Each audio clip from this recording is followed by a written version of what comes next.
Every single day we rely on this massive, totally invisible infrastructure that keeps our cities running.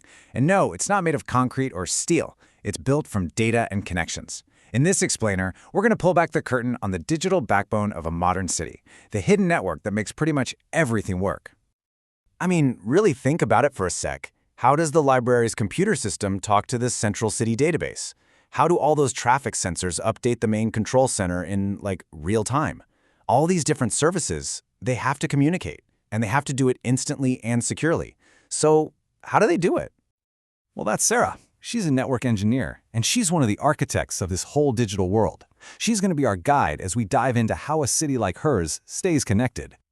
All right, so the first step in building any city, whether it's digital or physical, is you gotta lay down the roads. And in the world of networking, that foundation is all about one thing: connectivity.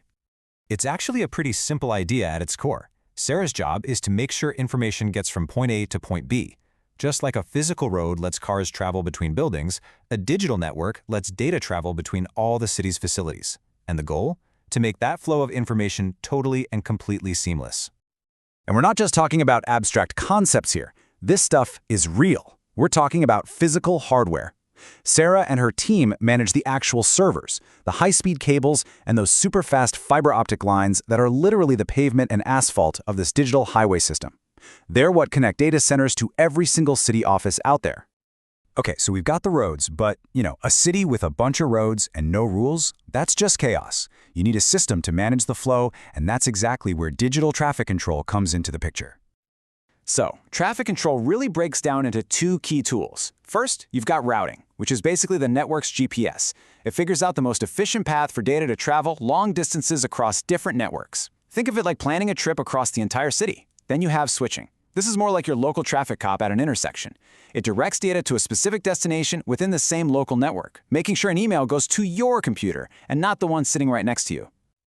So we have our roads, and we have our traffic cops. But how does your data know where it's supposed to go in the first place? Well, it needs an address, right? And this is where the city's digital address book comes into play. Let's start with something called DNS, or the domain name system. The best way to think about it is as the internet's phone book. See, we humans, we like simple, memorable names, like a website address. But computers, they prefer numbers, specifically IP addresses, which are their unique location on the network. DNS is just the service that translates the name you type into the number the computer actually needs to connect. And this whole process is unbelievably fast. You type in the name, a DNS server looks it up in its huge directory, it finds the matching number, and then it hands it back to your computer so you can connect. All of this happens in, literally, the blink of an eye. Okay, so if DNS is the phone book, then who's handing out all the phone numbers? That's the job of DHCP, the Dynamic Host Configuration Protocol. Every single time a device connects to the city network, your phone, a library computer, a new traffic sensor, anything, DHCP jumps in and automatically gives it a unique IP address. And believe me, this is absolutely crucial. Without an automated system like DHCP, an engineer like Sarah would have to manually set up thousands and thousands of devices, with new ones connecting and disconnecting every single minute. It would be an impossible task. DHCP is what makes a big network like this manageable at all. So now our digital city is built, it's all connected, it's organized, but now we have to protect it.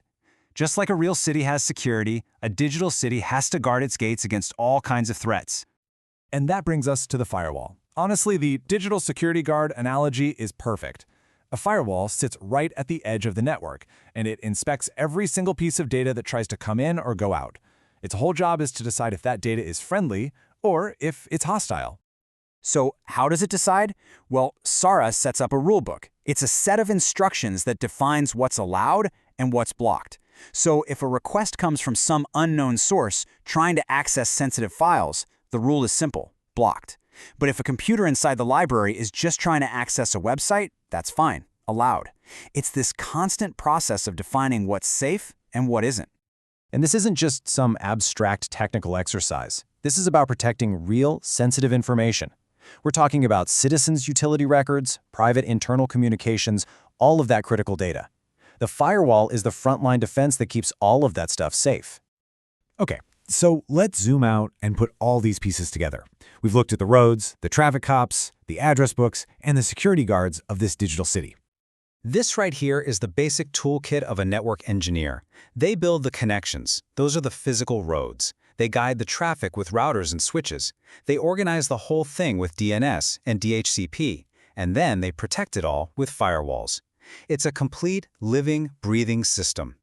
And really, it all comes back to what Sarah said. Her job is to create this invisible infrastructure that we all depend on. So the next time you pay a bill online, or connect to the library's Wi-Fi, or even just drive through a perfectly synchronized traffic light, you're seeing the result of this complex digital world working flawlessly behind the scenes. And that leaves us with one last thought.